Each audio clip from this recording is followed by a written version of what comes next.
Muito bem, vamos mergulhar direto nisso. Bem-vindos a essa nossa análise de hoje, onde a gente vai desvendar um conceito que é, sem exagero nenhum, absolutamente fundamental. Nós vamos explorar como a nossa visão da natureza humana, sabe, aquilo que a gente acredita no fundo sobre quem nós somos, dita completamente a nossa abordagem para o aconselhamento e para a cura emocional.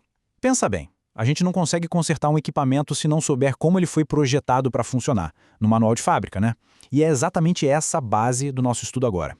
Para começar, vamos pensar na antropologia não como daquelas ideias acadêmicas chatas e distantes, mas como uma bússola. A bússola dá a direção absoluta para onde a gente está caminhando. E da mesma forma, a nossa visão da natureza humana é o verdadeiro norte para qualquer método de aconselhamento. Porque olha só, se a bússola está descalibrada, já era. Cada conselho, cada diagnóstico que a gente tenta dar vai estar totalmente fora de rota. O nosso ponto de partida define para qual destino nós vamos. E esse aqui é o nosso roteiro de hoje. A gente vai da teoria mais básica sobre a antropologia até chegar no conflito direto das visões práticas de aconselhamento. Então, começando pelo ponto número 1, antropologia e o aconselhamento.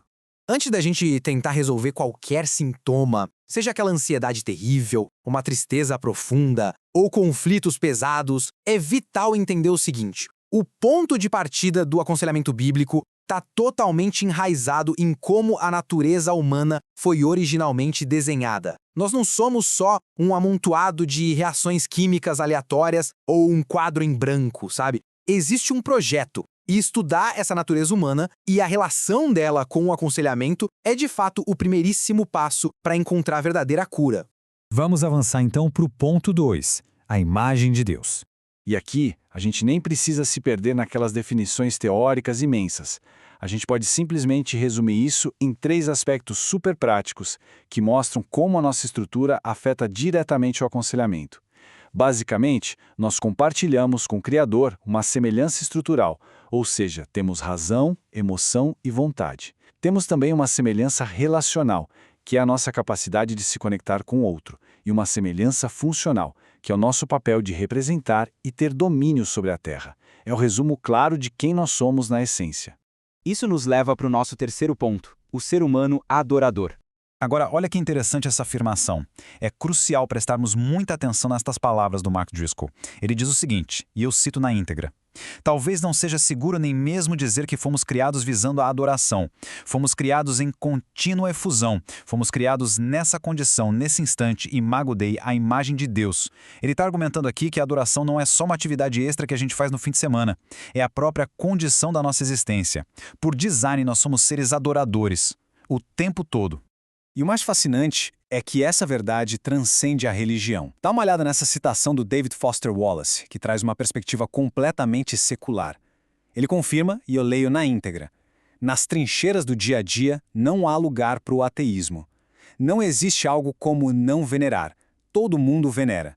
A única opção que temos é decidir o que venerar. É impossível fugir disso. O motor central do nosso coração está sempre ligado e apontando para alguma coisa. Então, chegamos ao ponto 4, os efeitos da idolatria.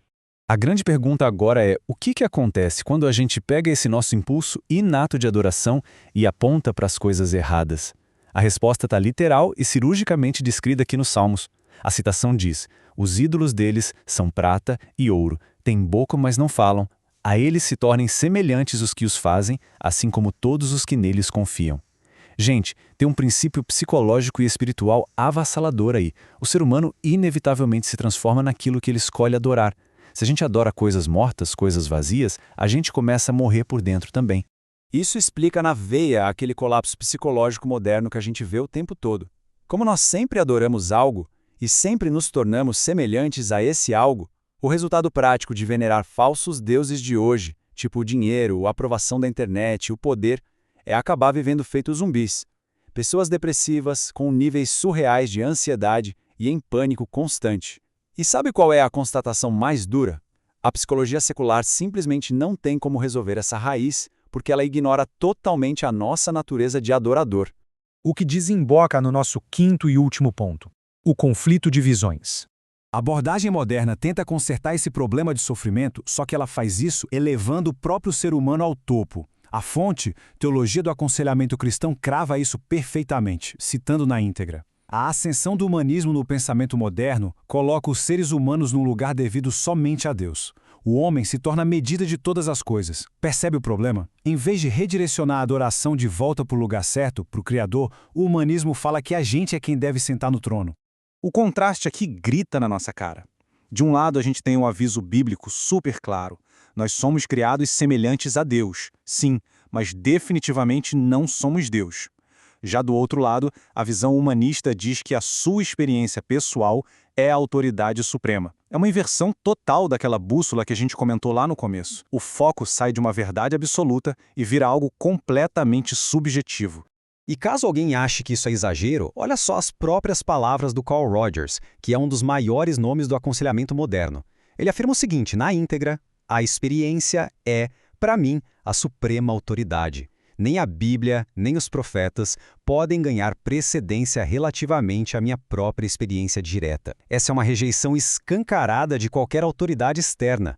É um modelo secular que levanta um ídolo feito das nossas próprias emoções e das nossas experiências falhas. Indo na contramão total dessa autossuficiência, o aconselhamento bíblico coloca sua âncora inteira na cruz. Enquanto muitos modelos por aí ficam só na maquiagem dos sintomas, tentando validar qualquer experiência que a pessoa tenha, a cruz vai direto na raiz profunda, na raiz espiritual da dor, a idolatria e a rebelião. A cura de verdade nunca vai vir de olhar para dentro procurando respostas, mas sim de olhar para fora, para o Redentor que restaura nossa capacidade de adorar direito.